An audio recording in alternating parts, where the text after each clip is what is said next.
अस्सलामुअलैकुम। प्यारे बच्चों, उम्मीद कि आप तमाम लोग खैरियत से होंगे। आज की इस क्लास में आप तमाम बच्चों का इस्तकबाल किया जाता है। प्यारे बच्चों, जैसा कि आप लोग जानते हैं कि आज दुनिया कोरोना वबा से गुज़र रही है। इस वबा के दौरान बेशतर जो सरगर्मियां हैं उसके तरीक़ेकार में तब्दीली आई है। हम देखते हैं कि जहाँ पर दूसरे कामों को अंजाम देने के तरीक़ेकार में तब्दीली आई है, वहीं पर दर्स व तदरीस की सरगर्मी का तरीक़ा भी तब्दील हो गया है। जैसा कि हम पहले बाज़ाब्ता तौर पर जो स्कूल के अंदर तालीम को हासिल करने के लिए आया करते थे, लेकिन आज हालात की बिना पर तरीक़े तदरीस के अंदर तब्दीली लाई गई है। मुख्तलिफ़ सोशल मीडिया के जो ज़राए हैं, जैसा कि यूट्यूब चैनल्स है, व्हाट्सएप है, जूम ऐप वग़ैरह है, ये मुख्तलिफ़ सोर्सेस को इस्तेमाल करते हुए आज तरीक़े तदरीस को जारी रखा जा रहा है। तो मैं आपसे उम्मीद भी करता हूँ और इस बात की ख्वाहिश भी करता हूँ कि आप इस तरीक़े तदरीस से मुस्तफ़ीद होते हुए, फ़ायदा उठाते हुए अपने तालीमी सफ़र को जारी रखेंगे। जैसा कि आप लोग जानते हैं कि गुज़िश्ता वीडियो में हमने दूसरा जो सबक है, हमारी किताब का 10वीं जमात का दूसरा जो सबक है, जिसका नाम आप देख रहे हैं, शहरों में कोई चाँद को मामा नहीं कहता, जिसके लिखने वाले मज़मून निगार मुनव्वर राना हैं, उस सबक का इब्तिदाई हिस्सा हमने पढ़ा था। आज के इस वीडियो में हम जहाँ तक पढ़े थे उसके बाद के हिस्से को हम पढ़ेंगे। मैं दूसरे हिस्से की तरफ मज़ीद आगे बढ़ने से पहले एक मरतबा आपसे फिर गुज़िश्ता की क्लास को रिपीट करते हुए आगे बढ़ूँ। हम इब्तिदा में एक इबारत पढ़े थे और उसके सवालात के जवाबात भी आपको दिए गए थे। उम्मीद करता हूँ कि 3 सवालात के जवाबात भी आपने अपनी किताब के अंदर लिखा होगा। उसके बाद हम सबक का मकसद और मुद्दा पढ़े थे। उसके बाद नेक्स्ट हम इस सबक को कहाँ से लिया गया है, मुनव्वर राना की कौन सी किताब से लिया गया है, माखज़ क्या है इस सबक का, उसको भी हम पढ़ चुके हैं। उसके बाद आप लोगों के लिए कुछ हिदायत दी गई थी। सबक के इब्तिदाइयों को पढ़ के सबक का जो उन्वान है, उसका जो मौजू है, उसका आपको अंदाज़ा लगाना है। फिर उसके बाद जो मुश्किल अल्फाज है उसके माने भी आपको फ़रहंग की मदद से या लुगात की मदद से मालूम करने थे। ये हिदायत आपको गुज़िश्ता की क्लास में दी गई। फिर उसके बाद हमने मुसन्निफ़ मुनव्वर राना का तारुफ़ भी तफ़सीली तौर पे पढ़े हैं। इसके बाद हम आगे पढ़ते हैं। सबसे पहले यहाँ पर सबक का इब्तिदाइया दिया गया है। आप अपनी किताब के अंदर देखिए, जैसा कि मैं इससे पहले की वीडियो में भी कहा था कि आप हमेशा अपनी दरसी किताब को सामने रखते हुए वीडियो को देखिए। तो ये वर्क नंबर 15 है, जिस पर सबक का इब्तिदाइया है। इसको पढ़ के हमको सबक का मौजू यानी कि सबक के उन्वान का हमको अंदाज़ा लगाना है, टॉपिक क्या हो सकता है इसका। तो चलिए मैं अभी सबक का इब्तिदाइया आपके सामने पढ़ूँगा। आप सुनिए उसको। रोटी सेकने के लिए माँ जब सूखी गीली लकड़ियों को सुलगाती तो पसीने पसीने हो जाती थी, और इसके मुक़द्दस पसीने के ख़तरे रोटियों में जज्ब हो जाते थे। शहर ने मुझे बिरयानी खिलाकर रोटी की लज्जत छीन ली, दूध के डब्बों ने माँ के दूध का जायका छीन लिया। आज भी गाँव में एक आदमी की मौत को गाँव की मौत समझा जाता है। तेज़ रोशनियों में नहाई हुई सड़कें, ऊंची इमारतें मगर बंद बंद से मकान, कमरे मसनवी, ठंडक और फूलों से आरास्ता, दरीचे बंद, रास्ते गाड़ियों से भरे हुए, ऊंची इमारतें,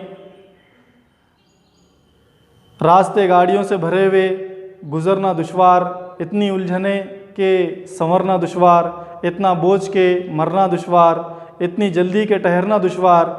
जब ज़िंदगी इतनी तेज़ रफ्तार हो जाए तो फिर कैसी रिश्तेदारी, कैसा खुलूस, कैसा एहतराम, क्या ज़रूरत है चंदा मामा से मिलने की, गुफ्तगू करने की। आइए देखें कि मुसन्निफ़ ने किस तरह दही ज़िंदगी और शहरी ज़िंदगी का खाका इस सबक के ज़रिए से खींचा है। प्यारे बच्चों, ये सबक के इब्तिदाइये से आप आसानी के साथ इस बात का अंदाज़ा लगा लिए होंगे कि इस सबक का मौजू क्या हो सकता है, इस सबक का टॉपिक क्या हो सकता है, इसका उन्वान क्या हो सकता है। तो इस सबक का उन्वान जो है गाँव की ज़िंदगी और शहरों की ज़िंदगी की हकीकत, इस सबक का ये उन्वान हो सकता है। शायर मुनव्वर राना ने इस सबक में, इस मज़मून में गाँव की तर्ज़ ज़िंदगी और शहरों की तर्ज़ ज़िंदगी और वहाँ के लोगों का रवैया, वहाँ के लोगों का मेल मिलाप, वहाँ के लोगों का एक साथ मिलजुल के रहना, ये तमाम जो उनकी तर्ज़ ज़िंदगी को इस सबक के अंदर बयान किया है। तो अब मज़ीद हम जो है आगे बढ़ते हैं। सबक का जो पहला हिस्सा है यहाँ पर पेज नंबर 15 पर आप देख रहे होंगे, उसको जो है हम पढ़ेंगे, आप लोग जो है सुनिए। शहरों में कोई चांद को मामा नहीं कहता, इसका मतलब क्या है? आइए हम जो है इसको जानने की कोशिश करेंगे इस सबक के ज़रिए से। कि मित्रा, मेरी समझ में इस वक्त आया जब मैं शहर आकर बस गया और शहर की आबो हवा, मिजाज और मामलात से भी मानूस हो गया। यहाँ आकर ये बात समझ में आई कि शहर में आदमी वो तमाम बातें भूल जाता है जो इसे गाँव का मदरसा और गाँव की चौपालें सिखाती हैं। और ये भी ज़रूरी है क्योंकि शहर के अपने क़वानीन होते हैं और अपना मिजाज होता है। गांव और शहर के रस्म व रिवाज और रहन सहन में भी बहुत फ़र्क होता है। आप अगर गौर करें तो देखेंगे कि देहात में घरों और दुकानों में ऐसे कैलेंडर होते हैं जिनमें शहर मौजूद होता है, शहर की इमारतें, शहर के लोग और शहर की शुभात मौजूद होती है। जबकि शहर की दीवारें इन कैलेंडरों से आरास्ता की जाती हैं जिनमें देहात मौजूद हो, देहात का मौसम और देहात का भोलापन दिखाया गया हो। तो बच्चों, इस पहला जो पैराग्राफ है इसके अंदर मुनव्वर राना जो है यानी कि जो है जब वो गाँव को छोड़कर शहर आए तो उनकी क्या कैफियत हुई, उस कैफियत को यहाँ पर बयान कर रहे हैं। पहले आप गाँव में रहते थे, गाँव से आप जो है शहर में आकर रहने लगे। जब आप शहर में आकर रहे तो वहाँ पर जो है आप की ज़िंदगी में क्या तब्दीलियाँ आईं, किस तरह आप जो महसूस करें, उसको आप जो यहाँ पर बता रहे हैं। आप गांव को छोड़कर जब शहर आए तो गांव की तमाम चीज़ों को आपने भूल गया, तमाम चीज़ें आप भूल गए। गांव का जो मदरसा इनको सिखाया, जो एक दूसरे के साथ हमदर्दी करना, जो इंसानों के साथ मिलजुल के रहना, एक दूसरे के साथ रहमदिली का सलूक करना, ये तमाम बातें गांव का मदरसा और गांव की चौपालें जो सिखाती है वहाँ पर गांव के रहने वालों को, ये तमाम चीज़ें आप जो भूल गए हैं शहर आने के बाद। क्यों? इसलिए कि शहर के अंदर जो है लोग जो है बहुत मसरूफ़ रहते हैं, हर कोई अपनी अपनी जो है ज़िंदगी के अंदर बड़ा मसरूफ़ रहता है। फिर वहीं पर दूसरी तरफ जो है अगर शहर की दीवारों पर देखें हम तो वही गांव का जो नेचुरल सीन्स है, गांव के जो खूबसूरत मनाजिर है, वो तमाम मनाजिर को जो है शहर के लोग जो है अपने घरों में, अपने ऑफिसेज़ के अंदर जो है उसकी पेंटिंग वगैरह जो है या उसके फ़ोटोज़ वगैरह जो है चस्पा किए हुए होते हैं। ये शहर के लोग जो है गांव के माहौल को देखकर खुश होते हैं और जबकि जो है गांव के लोग शहर के जो मनाजिर है, बुलंद व बाला जो इमारतें हैं, उसको देखकर जो है खुश होते हैं। उसके बाद दूसरा जो पैराग्राफ है यहाँ पर बच्चों, ये पहले पैराग्राफ के बाद हम दूसरे पैराग्राफ की तरफ आगे बढ़ते हैं। मज़ीद जो है मैं आगे बढ़ने से पहले ये बात भी आपको बता दूँ कि ऑनलाइन क्लासेस से सोशल मीडिया के मुख्तलिफ़ ज़राए को इस्तेमाल करते हुए हम तदरीस की सरगर्मी को अंजाम दे रहे हैं। तो यहाँ पर थोड़ा सा जो है हमें तेज़ पढ़ते हुए आगे बढ़ना होता है, इसलिए मैं भी जो है तेज़ पढ़ते हुए आगे जो है सबक की जानिब बढ़ रहा हूँ। अगर कोई चीज़ आपको दौरान क्लास समझ में ना आए तो जो हमारे स्कूल का व्हाट्सअप ग्रुप है, आप उसके ऊपर जो है आप अपने शुबात, अपने डाउट्स मुझसे दरियाफ़्त कर सकते हैं। तो चलिए मैं दूसरे पैराग्राफ की तरफ जो है आता हूँ। लोग इस शहर को खुशहाल समझते हैं जो रात के वक्त भी जाग रहा होता है। मैं गांव में अक्सर सोचता रहता था कि शहर में लोग चाँद को गैर ज़रूरी सी चीज़ क्यों समझते हैं। शहर में आने के कुछ दिनों बाद तक तो मैं भी चाँद को चंदा मामा ही वह समझता, लेकिन रफ्ता रफ्ता जब शहर ने मुझे अपने सांचे में ढाल लिया तो मैं ये भी भूल गया कि कभी चाँद से मेरी रिश्तेदारी भी थी। अरसे बाद एक दिन गांव से मेरे मामू तशरीफ़ लाए। इन्हें देखकर याद आया कि कभी चाँद से मेरी रिश्तेदारी और बेतकल्लुफ़ी थी। मैं सोचने लगा कि आखिर शहर में रहकर चाँद को भूलने की क्या वजह हो सकती है। कई दिनों तक गौर करने के बाद मुझे महसूस हुआ कि दरअसल शहरों में बिजली, जनरेटर और बैटरी के मुतफन्नी से ट्यूबलाइट, मर्क्यूरी बल्ब और रंग बिरंगी रोशनी आदमी को इतना मबहूत कर देती है कि वो चंदा मामा को भूल जाता है। और यही शायद मेरे साथ भी हुआ, जिसकी वजह से मैंने अपने करीबी रिश्तेदार को फरामोश कर दिया। वो चंदा मामा जिसने मुझे हर शब उजाला बख्शा, कच्चे से घर में मिट्टी का एक नन्हा सा कमज़ोर दिया हवा की हल्की सी जंबिश से लहरने लगता था। हर रोज़ शाम होते ही चंदा मामा जगमग जगमग करते मेरे घर को रोशन करते और मुझे कहानी सुनाने आ जाते। चाँद में चरखे काटने वाली रिवायती बुढ़िया को मैंने कभी नहीं देखा। हाँ, चंदा मामा की रोशनी में मुझे दादी का चमकता हुआ चेहरा साफ दिखाई देने लगता था। मैं घर की अंगनाई में पलंग पर लेटा हुआ टुकुर टुकुर चंदा मामा को तकता तो मेरी आँखों की पुतलियों में मामू की तस्वीर उतर आती और माँ जब ये तस्वीर देखती तो मैं इसे हूबहू चाँद जैसा दिखाई देता।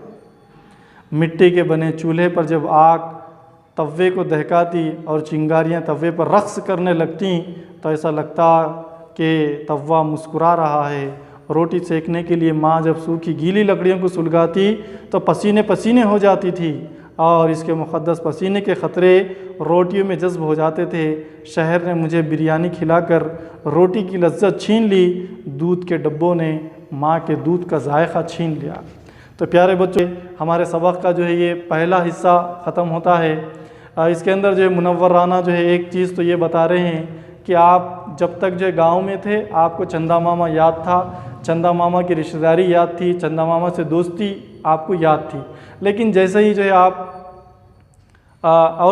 जब गांव में थे तो ये भी सोचते थे कि शहर के लोग चंदा मामा को क्यों भूल जाते हैं। लेकिन मुनव्वर राना जब गांव को छोड़कर शहर आए तो वो भी चंदा मामा को भूल गए थे। और जब उन्होंने उस बात के ऊपर गौर किया कि मैं चंदा मामा को क्यों भूल गया तो उनको जो है ये मालूम हुआ कि यहाँ पर जो है मुख्तलिफ जो है जो लाइट्स है, जनरेटर वगैरह है, सड़कों के ऊपर बेशुमार जो है लाइटों की रोशनी वगैरह है, जिसके नतीजे में वो जो है चाँद को जो है भूल गए। और शहर की जो मसरूफ़ ज़िंदगी है जिसमें जो है इंसान एक दूसरे का ख्याल भी नहीं रख पाता, एक दूसरे को याद भी नहीं रख पाता, उतनी मसरूफ़ जो है शहर की ज़िंदगी होती है, जिसके नतीजे में शायर जो है शहर आने के बाद जो है अपने जो रिश्तेदार है चंदा मामा उनको जो है भूल गए हैं। उनको जो है ये बात अब समझ में आई है। फिर उसके बाद जो है आप आगे कहते हैं कि गांव के अंदर जब तक मैं गांव में था तो चंदा मामा हर वक्त जो है शाम के वक्त जो है आ जाया करते थे मुझसे मिलने के लिए और मैं उनको जो है अपने घर के जो है सहन में बैठकर जो है बिल्कुल जो है देखता रहता था। और वो चाँद के अंदर जो है मुझे जो है अपनी एक दादी का चेहरा जो है नज़र आने लगता था। इस तरह की जो है बातें मुसन्निफ़ इस पैराग्राफ के अंदर जो है कह रहे हैं। फिर आगे आप कह रहे हैं कि जब तक मैं गांव में था तो माँ के हाथ की बनी हुई रोटियों को जो है खाता था, जिसके अंदर जो है माँ की मोहब्बत का पसीना अभी उसके अंदर जो है शामिल जो है रहता था। लेकिन यहाँ पर जो है शहर को आने के बाद माँ की रोटी को भी मैं भूल गया और जो है यानी कि जो है वहाँ पर जो दूध है माँ के दूध का जायका भी जो है यहाँ पर भूल गया। अब तो यहाँ पर जो है मैं डब्बों का दूध और जो है होटलों से जो है बनी हुई बिरयानी जो है खाने लगा हूँ। तो ये इस तरह से मुसन्निफ़ इस पहले हिस्से के अंदर शहर की ज़िंदगी और जो है देहात की ज़िंदगी के बारे में जो है बयान कर रहे हैं। पहला हिस्सा हमारा यहीं पर ख़त्म होता है। उसके बाद नीचे प्यारे बच्चों सवालात दिए गए हैं, सोचिए और बोलिए बोल के, इस पर हम अपनी क्लास का इख्तिताम करेंगे। यहाँ पर पहले सवाल के जवाब मैं आपको दे देता हूँ, उसके बाद जो 4-5 जो सवालात नीचे बचे हुए हैं उनके जवाबात आपको देने हैं। पहला जो सवाल है वह कौन सी बातें हैं जो हमें गाँव का मदरसा और गाँव की चौपालें सिखाती हैं। चौपाल से मुराद यहाँ पर उसके माने में लिखा हूँ वो चबूतरा जहाँ गांव वाले मसाइल का तस्फिया करते थे बैठकर।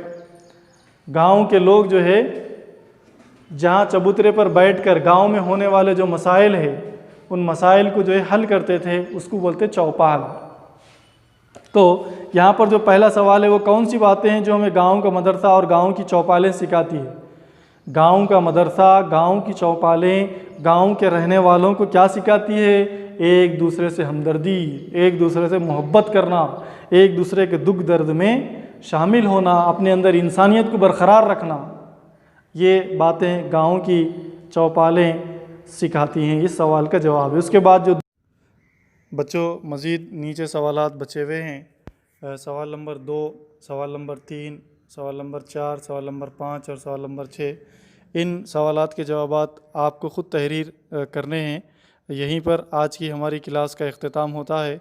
मैं उम्मीद करता हूँ कि आप इस क्लास को जो है बहुत खूबी समझे होंगे।